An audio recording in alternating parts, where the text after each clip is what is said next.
এখন সাংঘাতিক অবিশ্বাস্য যুদ্ধ এখন হ'ল। মই এতিয়াও বিশ্বাস কৰিব পৰা নাই। মই এতিয়াও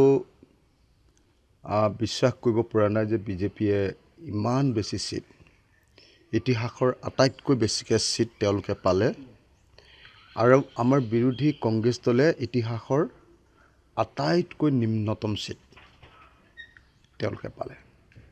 মই এতিয়াও বিশ্বাস কৰিব পৰা নাই। মই আমাৰ শিৱসাগৰ বিধানসভা সমষ্টিত 30,000 ভোটৰ ব্যৱধানত জয়ী হ'ম বুলি আশা কৰিছিলোঁ। জয়ী হ'লোঁ প্ৰায় 18,000 ভোটত। মোৰ যিটো হিচাপ আছিলে সেই হিচাপ অনুসৰি মই 30+ জিকিম বুলি ভাবিছিলোঁ, কিন্তু জিকিলোঁ প্ৰায় 18,000 ভোটত। 12,000 ভোট কমিলে। তাৰমানে কিবা এটা কাৰণত অতি প্ৰবল ঢৌৱে আমাৰ সমষ্টিৰ 12,000 ভোট বিজেপি পিনে লৈ গ'ল। এফালেদি আমাৰ দীৰ্ঘদিন ধৰি হতাশ হৈ থকা কৰ্মী, আৰু আনফালেদি মন কী বাত আদিৰ জৰিয়তে ডেইলি ইগনাইট কৰি থকা, ডেইলি খাৰ বাৰুদ দি থকা তেওঁলোকৰ এটা বাহিনী।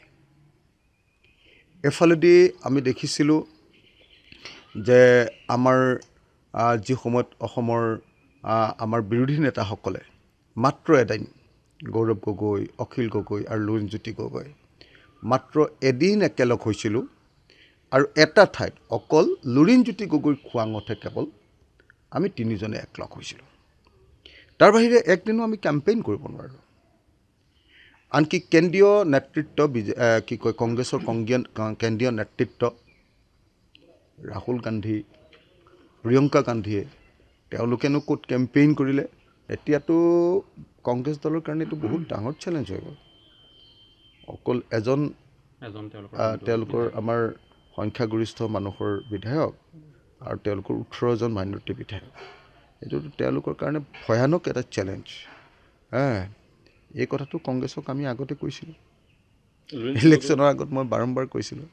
লাষ্টত চাব, বাৰম্বাৰ কৈছিলোঁ, সুধি চাওক আপোনালোকে হয়নে নহয়, একবাৰ সুধি চাওক। মই কৈছিলোঁ লাষ্টত আমাক এটাও চিট যেতিয়া দিয়া নাছিলে, মই বাৰম্বাৰ কৈছিলোঁ চাব লাষ্টত চব মুছলমান মানুহবিলাকে জিকি আহিব, আপোনালোকৰ এটাও নিজিব।